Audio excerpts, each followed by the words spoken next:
14 ans de travail de la collectivité, vraiment initié par la municipalité, de finir ce bâtiment pour enfin avoir le pôle accueil, le pôle muséal et la liaison 1,5 km qui sépare les deux bâtiments et pour vraiment maintenant déployer de nombreuses activités sur le site. Aujourd'hui, on peut être fier de ce qui sort de terre.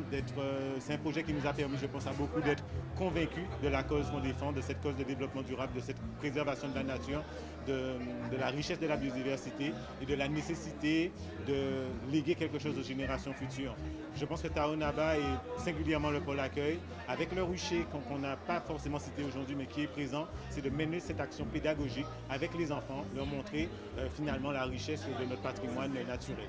Beau projet qui s'appelle le développement durable, où il s'agit de faire découvrir à travers ce pôle d'accueil avec plusieurs prestataires, produits touristiques, découvrir à pied, à cheval, à poney, bœuf tirant, en VTT, en aviron, en paddle, en canoë, kayak, tout ce qu'on veut, sauf rien de motorisé, de faire découvrir les plaines humides de ce secteur de Belle-Plaine.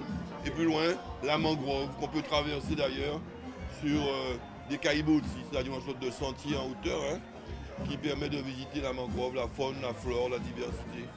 Et on pourra aller à partir du canal de Belle-Plaine, de Pont à Propos et le pont d'accueil, jusqu'à l'embouchure du Grand Cul de Sac-Marin. Jusqu'au Grand Cul de Sac-Marin, l'embouchure du canal de Belle-Plaine. Donc c'est de l'écotourisme, c'est aussi l'agritourisme, c'est la découverte scientifique.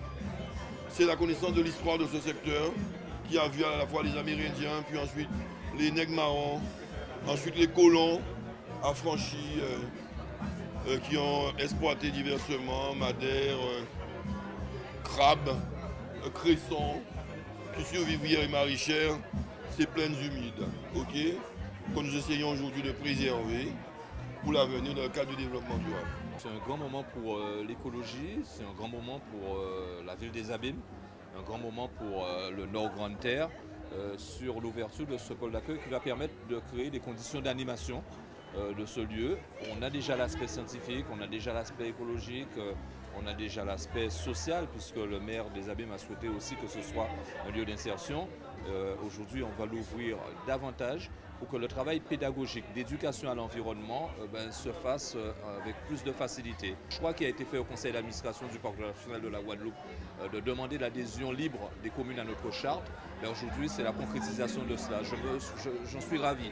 D'abord parce qu'il y a un caractère exemplaire, mais aussi parce que ça pourrait inciter d'autres communes à nous rejoindre dans cette grande famille des naturalistes représentés par le Parc national de la Guadeloupe pour montrer que la Guadeloupe se construit solidairement autour de son écologie, autour de sa biodiversité. Vraiment, je suis ravi et j'ai eu beaucoup de plaisir à partager ce moment d'inauguration au nom du Parc national de la Guadeloupe et en ma qualité d'élu aussi guadeloupéen.